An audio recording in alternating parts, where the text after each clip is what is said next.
a special episode of the High Low Sports Podcast, the one you've all been waiting for. Given his recent championship with the Lakers, we are all here today to decide whether or not LeBron has increased his GOAT status, fallen down the GOAT status, does he even become a GOAT, is he even a top 5, maybe a top 10 player overall? A Billy Goat, a Mountain Goat, an NBA Goat. What not a goat at all. Maybe he's a sheep.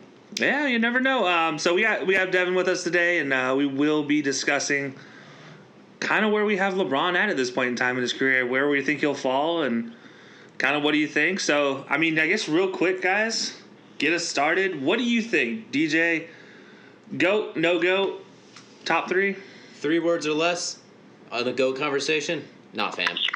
Okay, nah, fam. Devin, what about you? Where's LeBron fall? 3 words or less? No go. No go. Okay, all right. I'm gonna go. Yeah, man. So. All right. So since you want to be the outlier here, you tell us. Let's hear your GOAT argument for LeBron. All right. Let me just start out and say that it is a very close argument for LeBron and MJ, both of them. But right now, at this point in time in his career, I think LeBron has done more on the court to earn that status of just being that guy. We didn't have MJ fatigue when MJ was in the league. There was no, he's been great for too long, so we're not going to give him an MVP award this year. We're going to give LeBron MVP fatigue every freaking. James Harden doesn't deserve to win an MVP, but he has one. And, well, LeBron deserves it.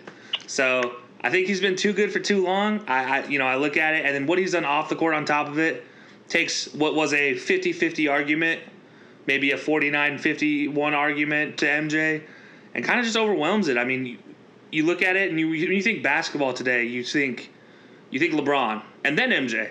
I mean, don't get me wrong, I grew up in the MJ era, so I still, have that consideration for MJ, but everything I'm looking at today, I mean, LeBron is a better teammate for his teammate, like for the team around him. He's always been a better teammate. He's taken lesser players to higher degrees of success than what MJ ever did.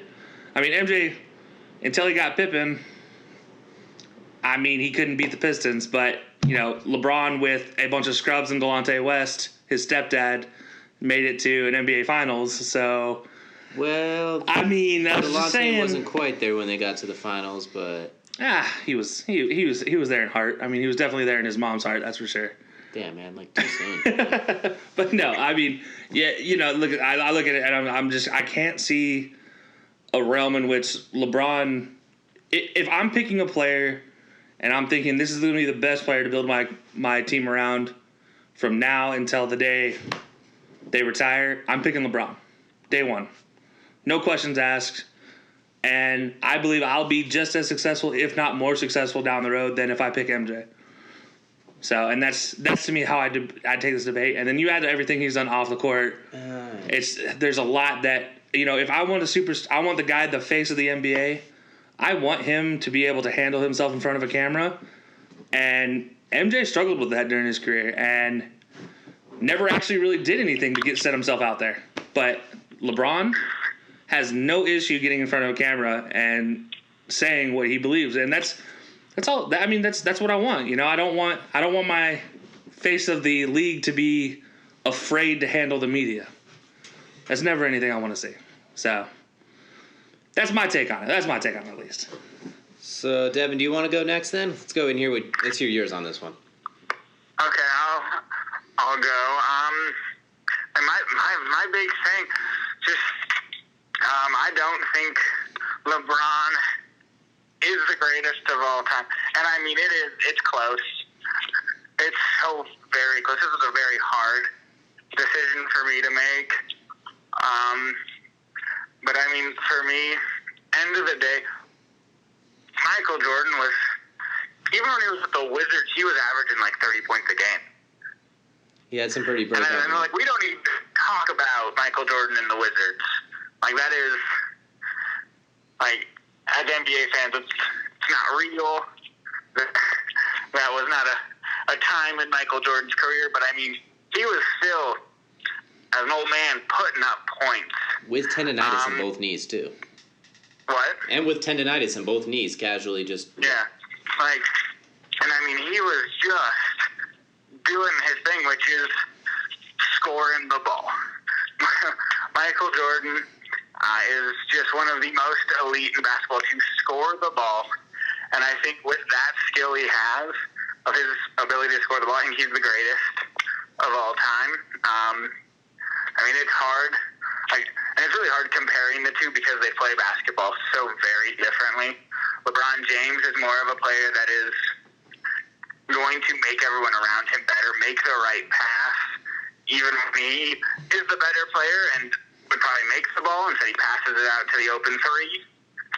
He makes his teammates better, where Michael Jordan, I do agree, doesn't do that as well.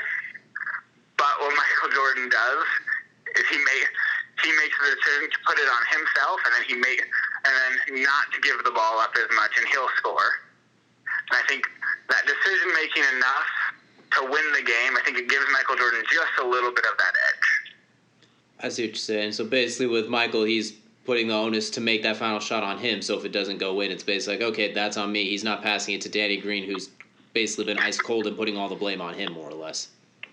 Thank you. Yeah. Is that what you're kind of going with? I just want to make sure I got you on that one. Yeah, that was exactly what I was going without just blatantly saying it. Gotcha. Okay, I got you.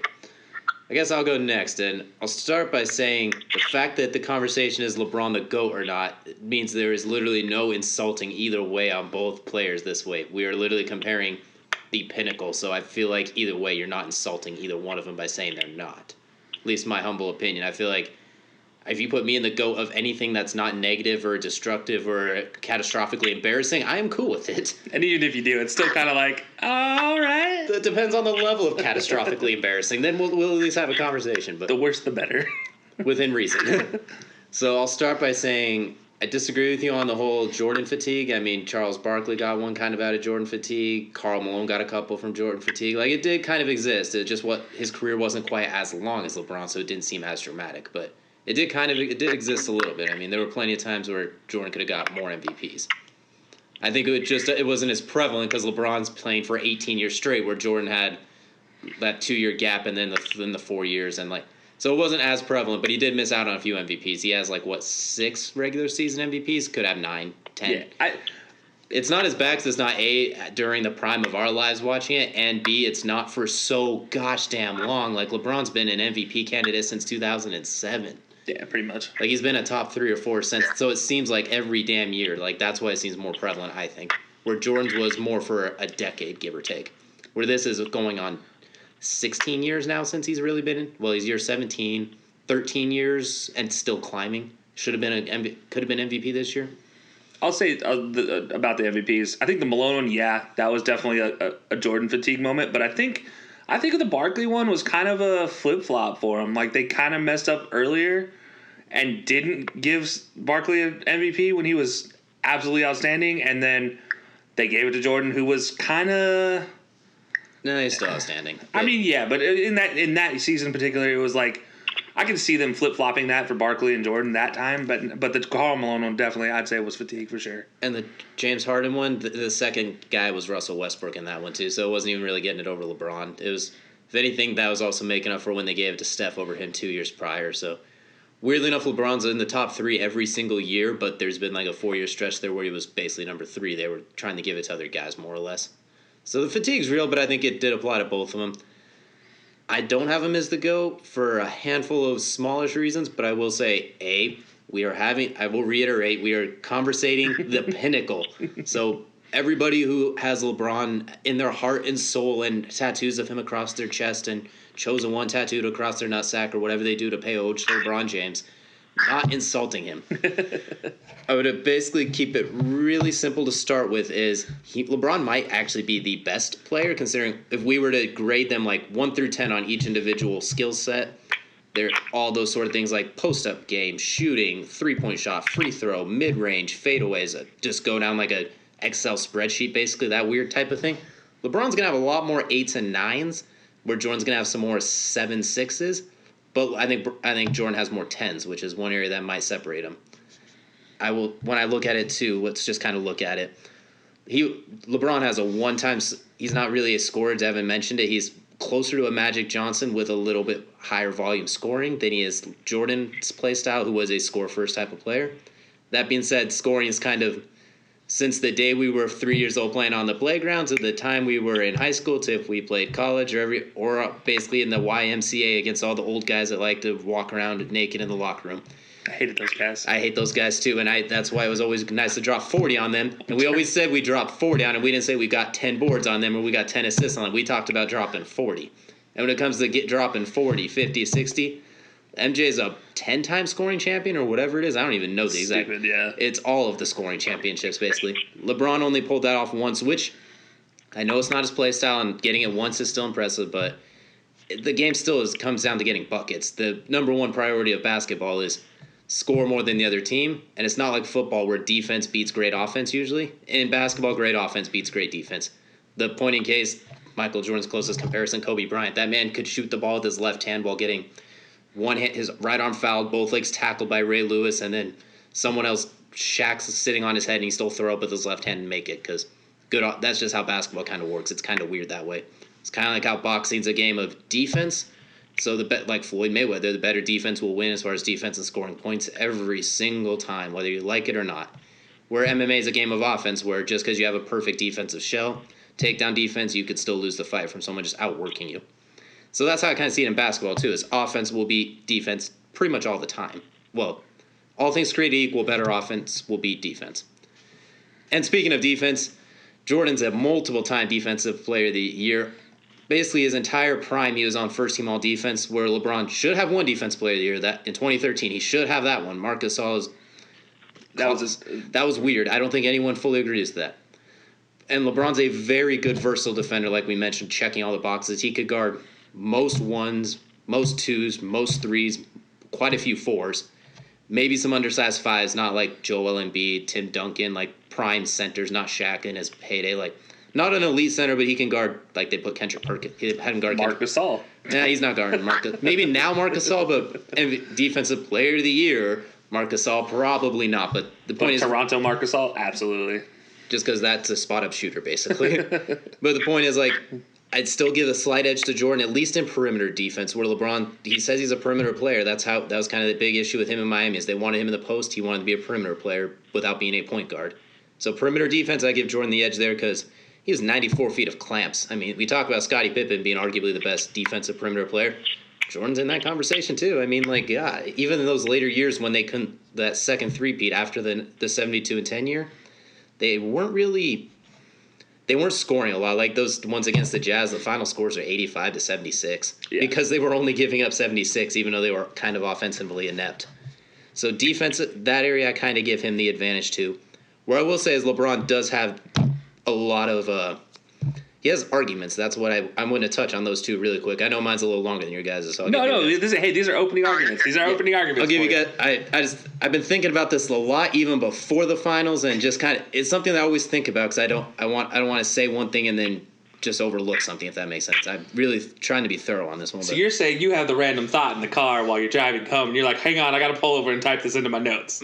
Not entirely type it in my notes, but it gets stored in the back of my weird sports knowledge brain that remembers everything, yet I can't remember what I have for breakfast at the same time. It's the weirdest thing. Fair enough. But anyway, so what I was saying, too, is we talked about defense, kind of a wash, offense, similar. Where LeBron does have a lot of them is versatility, mentioned that. Longevity, it's not even close at this point. LeBron still has 6 more years of playing basketball, barring injury. Easily 6 more years. 3 more years of being a top-tier player, like he is now, arguable MVP candidate.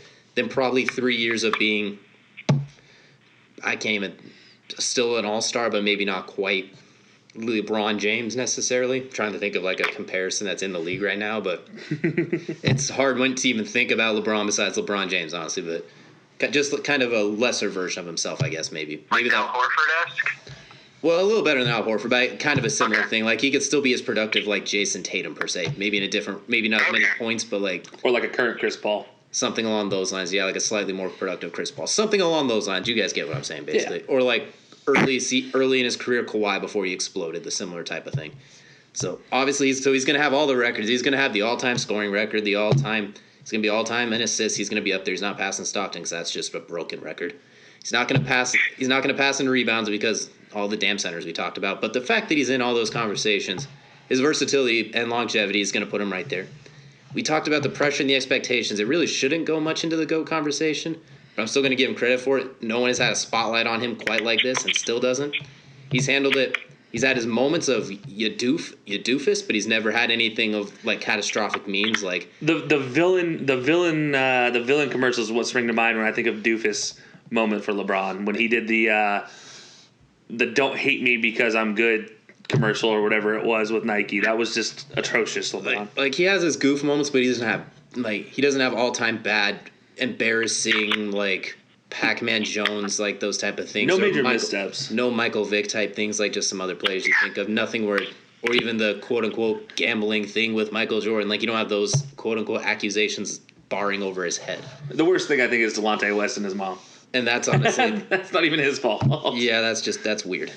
And then on top of that, I'm going to make LeBron's argument and then go back to Jordan's. We're going to do a GOAT sandwich real quick. Fair enough. LeBron, he did it with multiple coaches. I mean, he took Mike Brown to the finals. I would say he took Eric Spoelstra to the finals, but Eric Spoelstra's kind of proven to have been that. So him and Eric Spoelstra went to the finals. He drugged David Blatt to the finals. Well, that was the best team in the East, bar none, the way they assembled it. But still, he was there with David Blatt. They get rid of David Blatt by LeBron's desire, whether he says it or not. They take Ty Lue to the finals, and Ty Lue is now the head coach of the Clippers, so I guess he's doing all right. Single-handedly gave Ty Lue a job. Basically, past the Cavs. Basically, yeah. And then after that, he comes to the Lakers, and Frank Vogel, a really good coach. Don't get me wrong, really good coach. He's a good coach, not a Hall of Fame coach, but he's a good coach by current day standards. Okay. Like our standards are really low right now. He's not a Hall of Fame coach. He's not an all-time coach, but he's good. He's not embarrassing. He's better than like Mike McCarthy in the NFL, for example. He's better than a lot of those guys. He's all right. He's not Bill Belichick. He's not Mike Tomlin necessarily, even though Mike Tomlin's overrated. He's not John Harbaugh. I'm biased. This is the whole reason I don't like Frank Vogel. Fair enough. Okay. As long as we're on the same page. But I think of him in almost a similar conversation, like a Frank Wright sort of thing, where they're a good... Yeah, he's a decent coach. Like, I mean, he's not above average. He's just right there at average to slightly above. I give him above average. He's he's in the top half, but he's not necessarily that guy where you're like, okay, if we're doing a fantasy draft, I'm taking him with one of my first 10 picks. Like, guys like Doc Rivers and Greg Popovich, you're like, okay, give me him and I'll we'll figure it out from there. Frank Vogel's like, all right, we got the players, he can handle it. Yeah. Like, I mean, I give him players, he can handle it. But I think I'd pick him over Luke Walton for sure, but yeah. Yeah, basically, yeah. That's okay. Anyway, moving on. So the point is, LeBron has been able to work it with different coaches, similar to the Tom Brady, Peyton Manning argument of football, which we might have to do a video on that someday too. That'll be a little bit different considering how things are playing out still. But Peyton Manning, 4 different NFL coaches, 4 times the Super Bowl, different one each time, 4 different number 1 receivers, that type of thing. Yeah. Where Jordan, you had Phil Jackson, you had Scottie Pippen as your running mate, like. A lot of similarities there, so that's kind of where my LeBron argument, pro LeBron, goes. Going back to the Jordan one, I think we kind of talked about where areas I think he's better. I think the 2 things that come down to me is one, it's hard for me to put someone as the greatest of all time when you're sub 50% in the biggest series of them all. Like. Obviously, I'm not saying 6 for 6. That can't be passed. If LeBron was like 7-3 in his 10 finals or 6-4, I would feel a lot more like. I feel like the gap's a lot closer. Having a winning record in the finals is a big deal. I mean, Tim Duncan is 6-2. Let's say LeBron's 6-2 in the finals. I think this is a shut case, honestly. If you have that. Oh yeah. Because I look at the 2007 finals, not a lot he could do there. He underperformed, obviously. There's obviously extenuating circumstances to everything. You could go back into Jordan's career, too, I'm sure, and be like, what's he supposed to do when Scottie Pippen goes out in Game 7 against those bad boy Pistons with a broken head, basically? Like, they could have gotten to the finals that year. Who knows? Like, we could do the what-ifs. I'm just going by it's not the game breaker. Obviously, like I said, it's not the fact that LeBron has lost in the finals.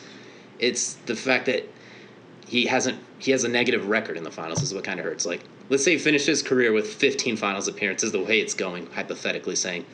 So that would involve 5 more. Wouldn't be too far out of the picture either. It's not let's say, so that means he has 5 more finals appearances. Let's hypothetically say he wins 5 of them, so he's 9-6 in the finals. He's the GOAT. I can see those 6 losses look a little bit penny when you win 2/3 of them that you're in or whatever it is, where you're 9-6. So whatever the numbers are, 3 out of 2, however you want to do the math, but. It's not just finals, it's just having the losing record when all these other things are so equal. That plays a factor. And the one that I the one that I think kind of, I'm not going to say shuts LeBron's case, but it makes it nearly insurmountable unless he does play like 6 years at a high level again. Look, they both kind of came to the year 2003, 1984, so it's kind of nice. They have a similar, but we could start it at decade number more or less. Like their first 6-7 years in the league, they were outstanding. They have a really similar career path when I looked at this. It's freaking weird. I don't like it. So their first 6-7 years, they're an absolute phenom, but they're not going anywhere. There's other teams there. They're undermanned, but they're superstars. They're young monsters, basically. They're Lamar Jackson and Patty Mahomes, just a little bit less around them. So let's basically start their dynasties at 2010 for LeBron and 1990 for Jordan. Jordan, during his run in the finals, when he was making the finals, and LeBron's last decade, both Hall of Fame just decades by themselves. We can even ignore those first 7 years that were Hall of Fame years for both. During Jordan's, nobody else ate. Nobody else got to even come to the table and eat. It was always the Bulls. They beat the Jazz that you talked about. They beat the Suns. The Pistons. They beat. Nobody else got a chance to eat. During LeBron's 2010s, the Spurs still got to finish out their dynasty multiple. They got a finals as well as nearly got 2 of them. And then another dynasty took place at the same time with the Warriors that had a 3 out of 4. And don't get me wrong, like Jordan never played those Spurs and he never played those Warriors. None of those teams competed. That's because he was that good that he made his teams the Warriors and the Spurs, the way he was able to completely change it. He was the X factor when you look at those teams. LeBron, as fantastic as he is, it's hard. Other people got to eat on his watch, and during his prime watch too. It's kind of tough for me to, like we said, all these things are created equal. Those are small defining factors as far as GOAT conversation. Not just best player, but GOAT. No, I get those, and I don't get me wrong. I don't like that he has a negative record by any means. And they're not all his fault. I'm not saying that. It's just it's still on your resume. But you hit the nail on the head as why he has a negative record in the finals. Coaching. You're talking MJ has Phil Jackson, arguably the best coach to ever coach in the NBA. And when I say arguably, I'm pretty sure it's unanimous. I hope nobody else has anybody above him. But yeah, Phil Jackson is the innovator of the triangle. Who are some of the coaches that he faced in the finals other than who's a great coach that he faced in any NBA final? I mean, Jerry Sloan was pretty nice. That's it. Jerry Sloan. One coach that he faced 1 year. Part of the reason we don't remember any of those coaches is because nobody really remembers second place. But do you know the coaches that LeBron's lost to? Because they got first place. Well, we remember first place. Arguably top 3 coach all time in Greg Popovich. Which is kind of along the same point I was already making. Doc Rivers in the Celtics. That wasn't in the finals, but I mean, to get even to the finals, like we're talking like his career, he's faced the toughest coaching out of anybody in this conversation. We're going to include that. There's still like those Celtics and then the Lakers and all those teams that Jordan faced in the East too. I mean, but not in the Eastern Conference Finals, not in the NBA Finals. He didn't face them when he's sitting here going on his epic run in the last decade. He didn't face them then. He didn't really face Doc Rivers and the Celtics much except for the first year. Okay, so take out the Celtics. You're still facing Greg Popovich, who is, again, arguably top 3. You're facing Steve Kerr, who is, in and of himself, made himself a top 5 coach to go along with, oh, by the way, I was a great player back with MJ. Good player. Yeah, fair enough. But, he's won titles. He knows what it takes to win titles. And you're doing this with Ty Lue as your coach. He chose Ty Lue, but fair enough. With Blatt as your coach, with David Blatt, he chose to go there with David Blatt. I feel like LeBron has always picked his coaches, except for Spoelstra. And he tried to get rid of Spoelstra, who's turned himself into a Hall of Fame coach without him. Okay, and that's fine. Don't get me wrong. Like we said, you guys can keep saying he wants to choose the coaches. It doesn't matter that he chose his coaches. It matters that his coaches were shitty. Well, like at the end of the day, his coaching staff minus Spoelstra, awful, and you can't win a final if you don't have coaching. It's not just one player that wins you finals. Look, MJ and LeBron are both perfect examples of that. I mean, it's not like any single player has led a team to an NBA Finals championship. They've led them to the finals, but not to a championship. They've always been outcoached by a better coach.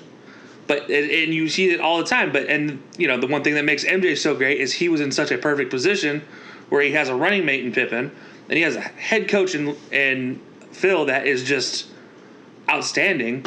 And then you look at LeBron. He's had Kyrie and D Wade, and now Anthony Davis, and he had Kevin Love and Chris and Bosh. K Love. Okay, And Chris Bosh, all Hall of Fame. but level players. he had the running mates. But what is he missing from the combination? The head coaching. And you can't have it one way or the other. You can't say, hey, yeah, MJ had Phil Jackson and that's great for him, but LeBron chose his coaches, so that's a minus for him. I literally didn't say it was a minus. I I'm said, saying I have that's it listed the here argument. is that Braun over Jordan, he has it because of the coaches. And that's the argument that a lot of people make, though, is that he's like, oh, well, he always chose his coaches, so you can't count that against, or you can't count that for LeBron or against LeBron. But the fact is, you can count it for him. I mean, he's succeeding despite his coach's lack of abilities.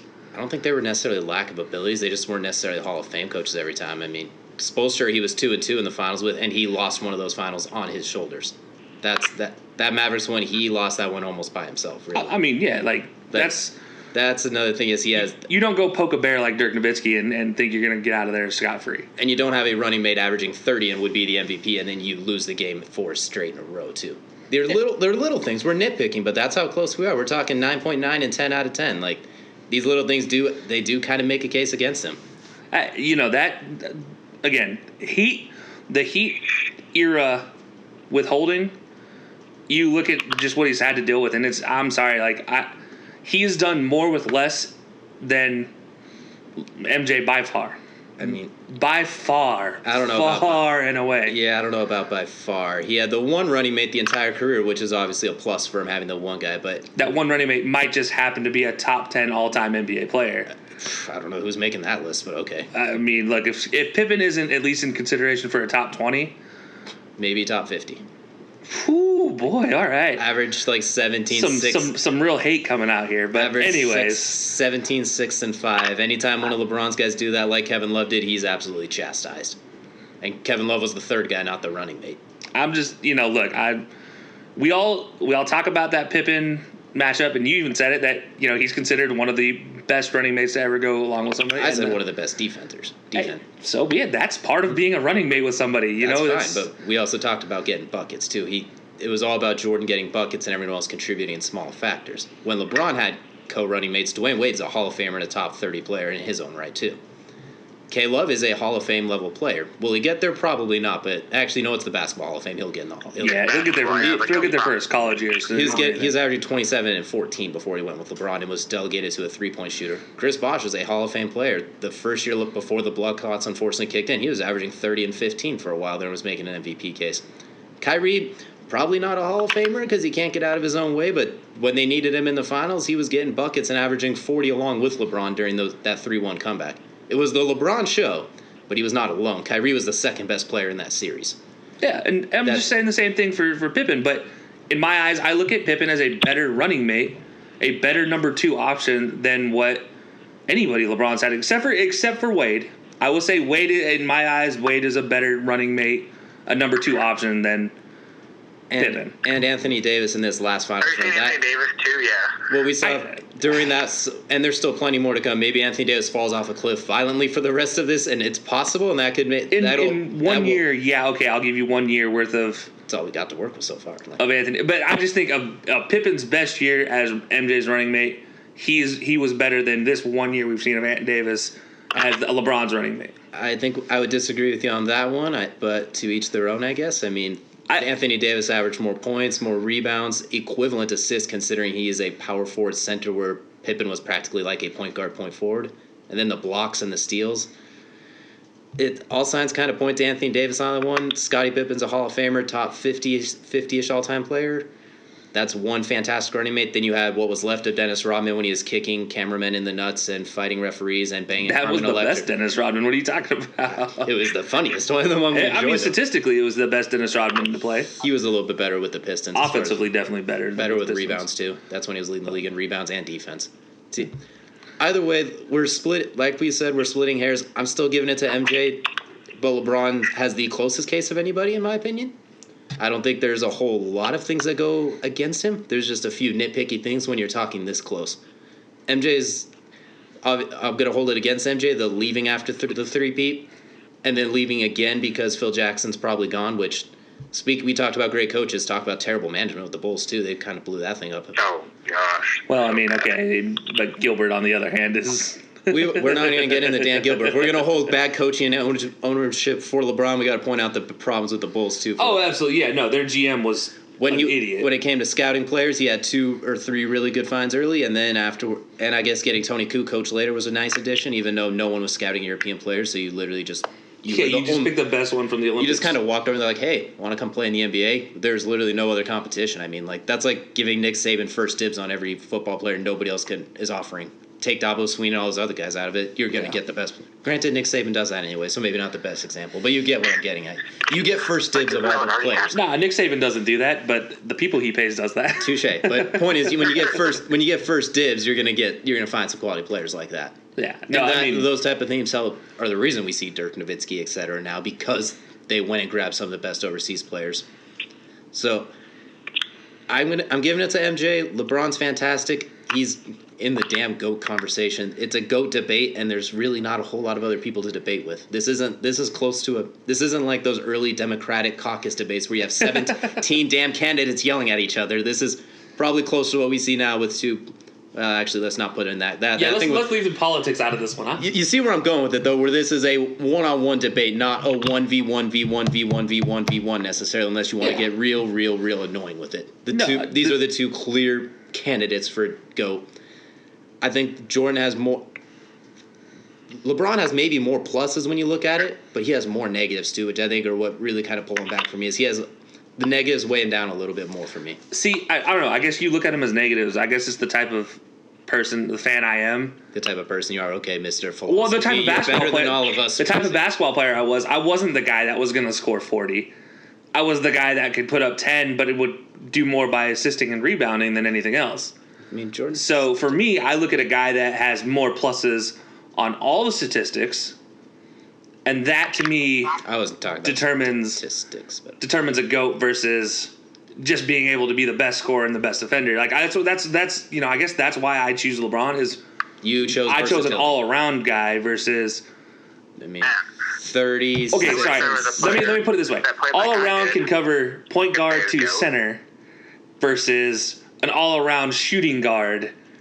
I'm going to take the all-around that can cover point guard to center. Well, point guard to power forward, let's be honest. Really 1 through 3 and then occasional smaller big guys. Yeah, I mean, you look at it and you just like, I just can't think of, for me personally, I just look at it, it's what checks all the boxes for me personally is what LeBron offers. It's not, what MJ offers is great, it's fantastic, but it's a lot like Kobe to me where it's very one-sided. He'd rather punch his own teammate in the face than to help build up his abilities.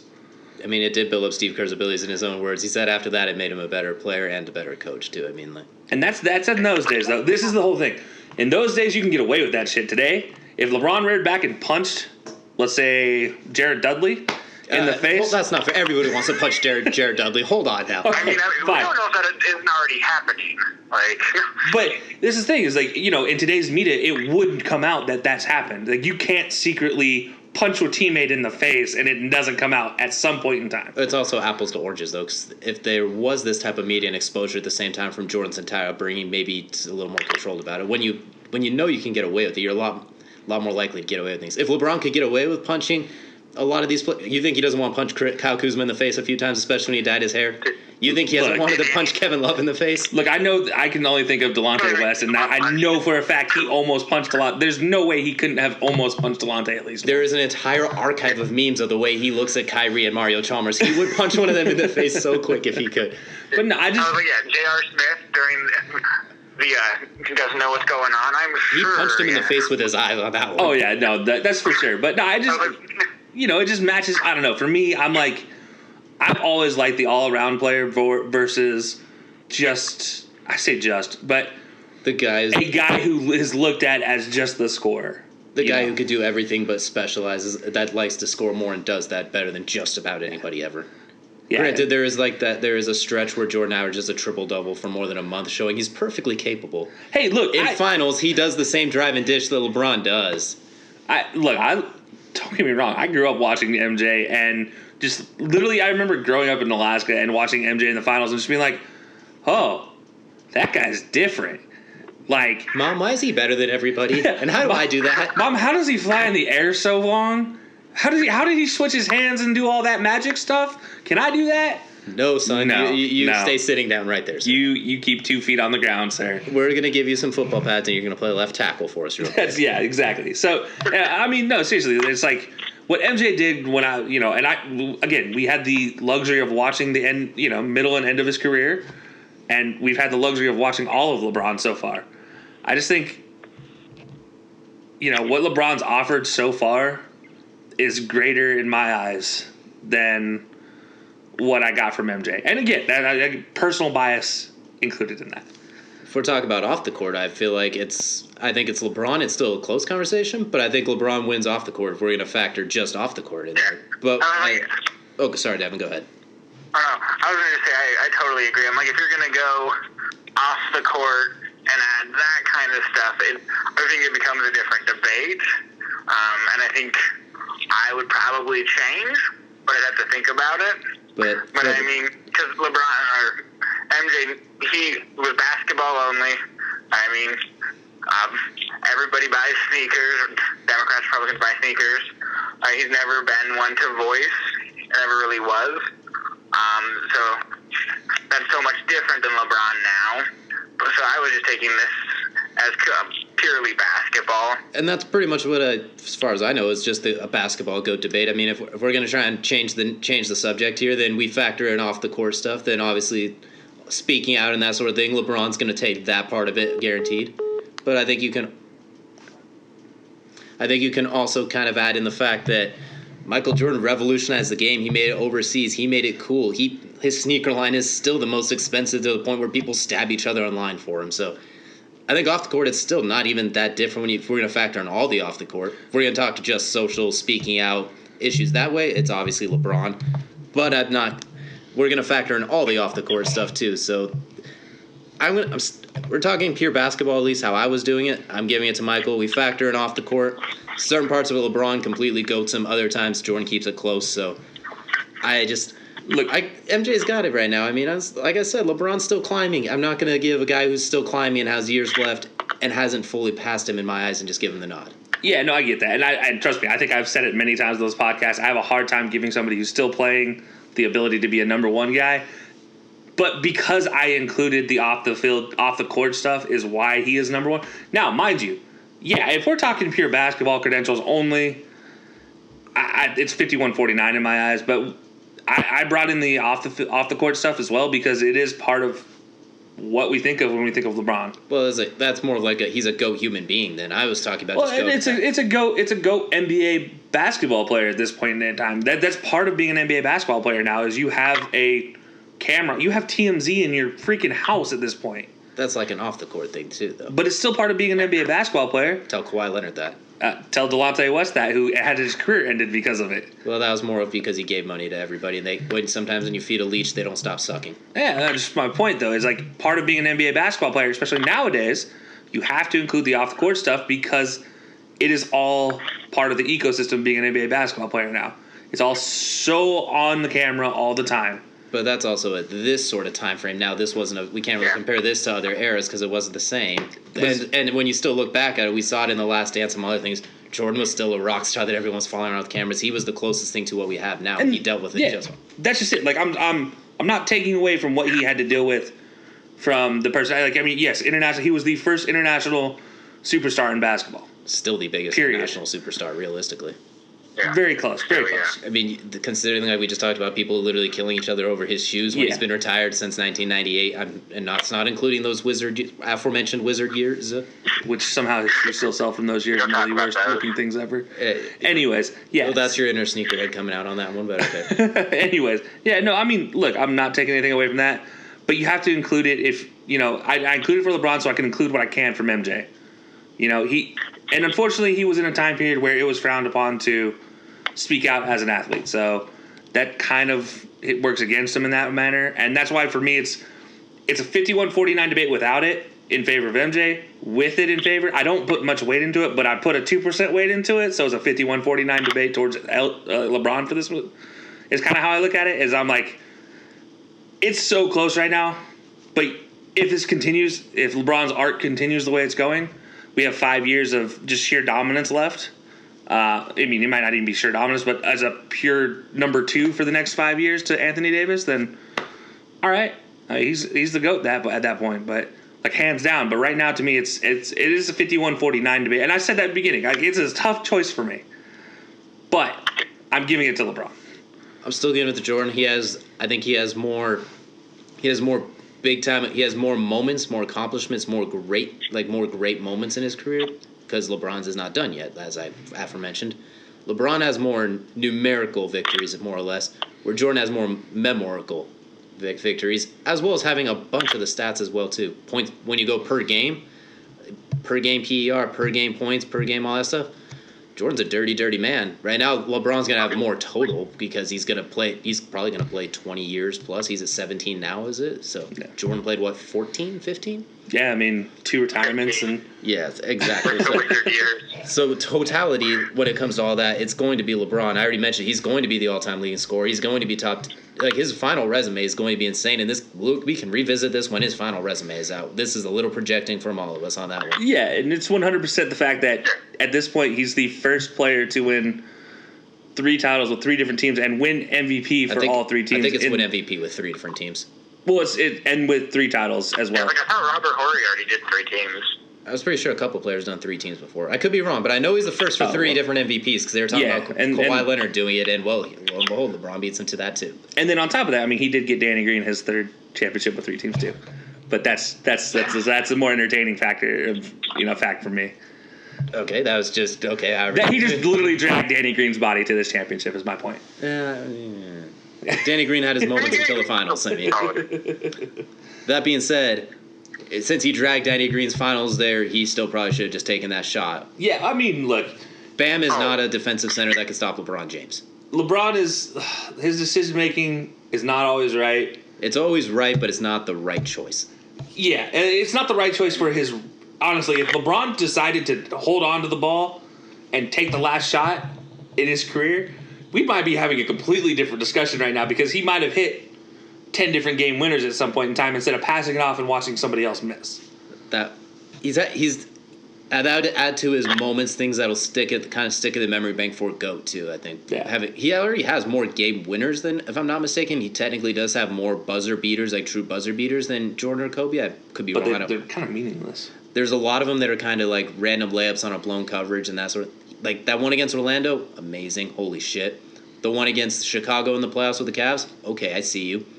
And then he had that one against Indiana, okay, pretty nice too. I think it was with the Victor Oladipo Pacers that they went 7 games with.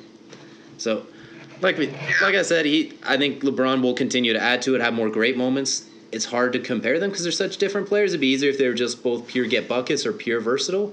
But when one's pure get buckets but does everything else really well, and one guy who does everything else really, really well but can also get buckets, I feel like they grade out almost the same, realistically. If we did that grading system more or less, it would be like out of 100, if we could grade them going like 10 different factors, grade them out of 10, we're looking at a 98 overall rated guy and a 99 overall rated guy if we're going to go by that sort of thing. Yeah, pretty much, yeah. And then I look at resume. I gave the slight edge to Jordan because his resume is complete and has a few less blemishes at this point, whereas LeBron has a few more blemishes and a few less oh my gods. Fair enough. You could do the same. This is an argument. I teased it before. We're going to do it anyway at some point. Tom Brady, Peyton Manning, you compare their legacies. Tom Brady has way more accomplishments. Like, his resume is a lot deeper. Oh, yeah. But I think Peyton Manning's are arguably more impressive. Similar to how LeBron's are arguably more impressive, but Jordan technically has more right now. Yeah, and that's just it. I feel like this whole argument right now comes down to personal preference because, as you mentioned, career is not over. But I think you're exactly right. It's a 99 versus 98, and it depends on which side of the fence you fall on is which one you give the 99 to. I will say though, if I can get either one of them on my team, you're winning championships. Yeah, I think I'd feel more comfortable with. I would probably feel more comfortable with MJ winning the finals and getting to the finals, especially at his best. If I can get him some sort of competence at running mate. LeBron, I think you almost have certain types of players you almost need around him as well. Like, you saw him and Dwayne Wade only worked because Dwayne Wade was that great as himself and kind of was like, all right, I will play around your game. Because the first year when they were just both dominating, they got to the finals. They both averaged like 30. But then they couldn't figure it out, and Dwayne averaged 30 in the finals, and LeBron fell apart violently.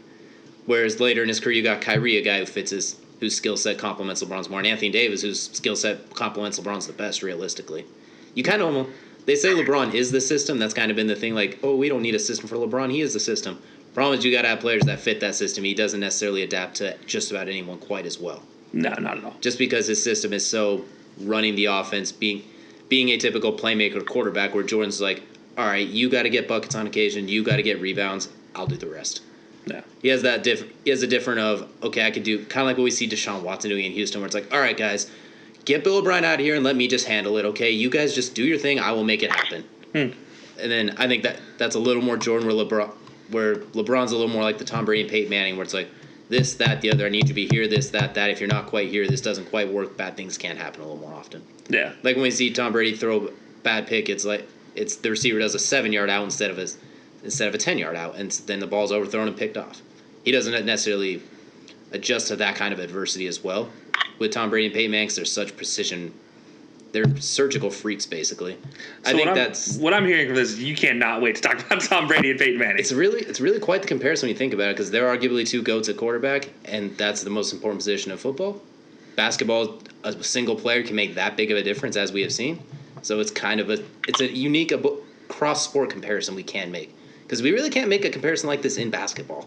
No, this is the comparison in basketball. This is the top one. But and that's the thing is we are at that point where we don't know for sure yet where LeBron's the rest of his career is going to go.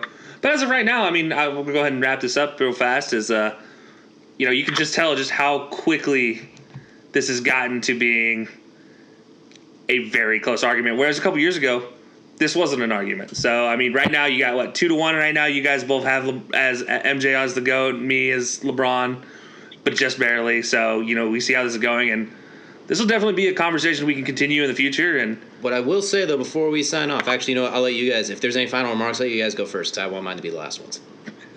Devin, do you have any last words you want to throw in real quick? No. Nothing. No more on the GOAT debate, unless we're going to throw in the good old white mamba, Brian Scalabrine. All right, that's okay. That's the true GOAT debate. We'll get that once we figure out this one. We're trying to find the number one contender. That's a different championship fight. We'll get there. All right. Go ahead. You all good? Yeah. LeBron fans and Jordan fans are the two worst fans out there. They are both so toxic, and oh my goodness, they're terrible. You can't listen to either one of them without wanting to drive a stake through their heads. The completely biased ones are the worst. Why can't we just appreciate greatness from both of them without having to put down the other one consistently? That is a great question, and I double back to your point of these are the only two options for a GOAT debate, and that in and of itself should be success. So, and the problem is, if you say that, then someone immediately jumps in like, oh, Kobe's better than LeBron, or oh, Jordan wouldn't last in this era, blah blah blah. I don't want the excuses. We can just witness greatness, and that's what we're doing right now. Is we're witnessing greatness, and we have the fun though that we can debate it. So that'll do us for this episode of the Great Debate. I imagine this coming soon, and as DJ pointed out, we will be hitting Peyton and Tom Brady soon. But thank you for joining us this week, guys, and stay tuned for next week. We got a kind of continuation of this argument in some ways. So we have the GOAT debate more or less settled, quote unquote. But where does that put everyone else in the top 10? I mean, that's a heck of a list. This one, I'm sweating just thinking about it. This is a tough list to make. Exactly. So can't wait for that next week. Join us every Thursday on the Unhinged Sports Network. And until next time, guys, see ya.